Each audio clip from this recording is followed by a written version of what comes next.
Daniel, my friend in India, says, I play guitar in the choir in my church.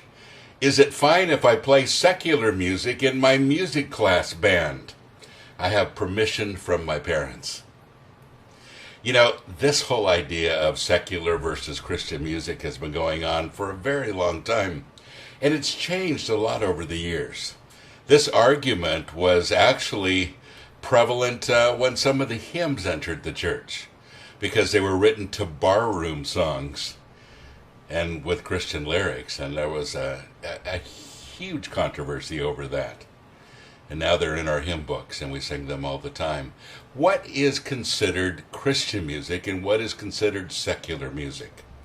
Well, let's start there, because I think that's an important place. And Daniel, I totally understand where you're coming from, and I understand your concerns. I would love it if we would drop the labels, Christian, secular, and just call it music. And let me tell you why. I don't think you can qualify an album because it's published by a Christian company, or because most of the members are in the band are Christians, or even that there are some songs that have maybe some kind of a Christian message. And obviously there are extremes on both sides. But we ought to classify music as music. Let's take the lyrics away for just a minute and talk about musical style. And you know, there are people that say that some music, the style itself is used to conjure up demons.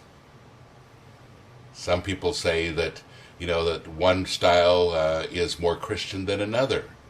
And of course, those people usually base that on their particular taste. And I've said before that, you know, I can't understand how God can use country western music, since I don't like it very much, but he seems to. And, you know, that's kind of the attitude that a lot of people have.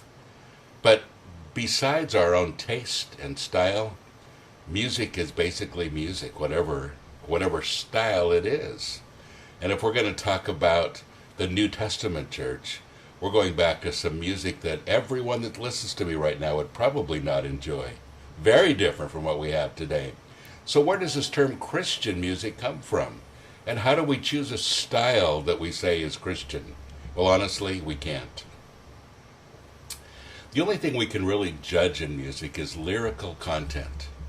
And you can't really do that either by stamping Christian or secular on it, because that isn't necessarily true.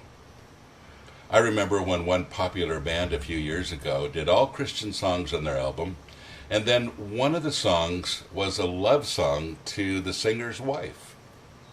Huge controversy. People didn't buy the album because it had a quote-unquote secular song on it. Well, that's been a few years ago. I think things have changed now, but still, you know, that stigma is there. And we somehow feel that the Christian music industry is much better than the secular. And let me tell you, I've been involved with it for 40 years now. It's not better. There's just as much corruption, I think, in the Christian music industry as in the secular. I know what goes on behind the scenes in a lot of the bands that are out there singing for the Lord one minute and doing things they shouldn't be doing behind the scenes. That's happened so many times, and not just today.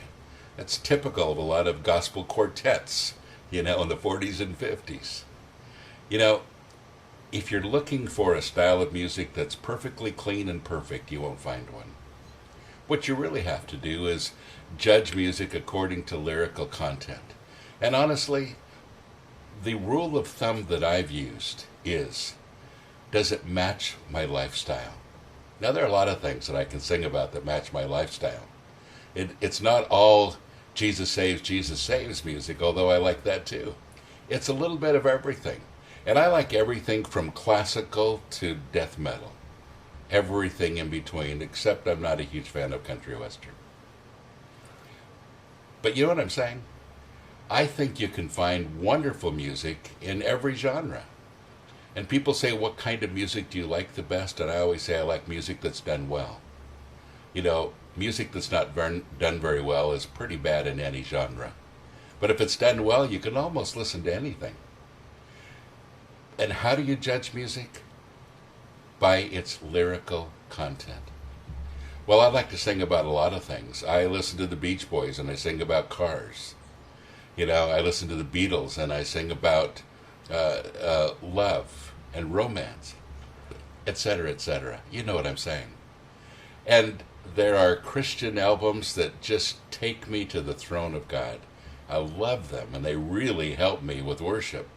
And so it's cool to have so many different kinds of music that make my life complete. So, Daniel, I know I've answered this question in a roundabout way, but I think you really have to judge music by what music in particular you're playing.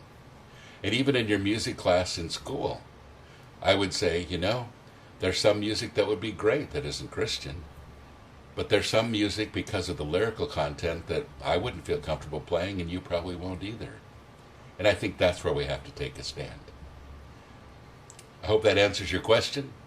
And let's celebrate music. I love the fact that we can sing about so many things, and that music is a huge part of my life. I'm sure it is yours too. God bless you. Have a great day.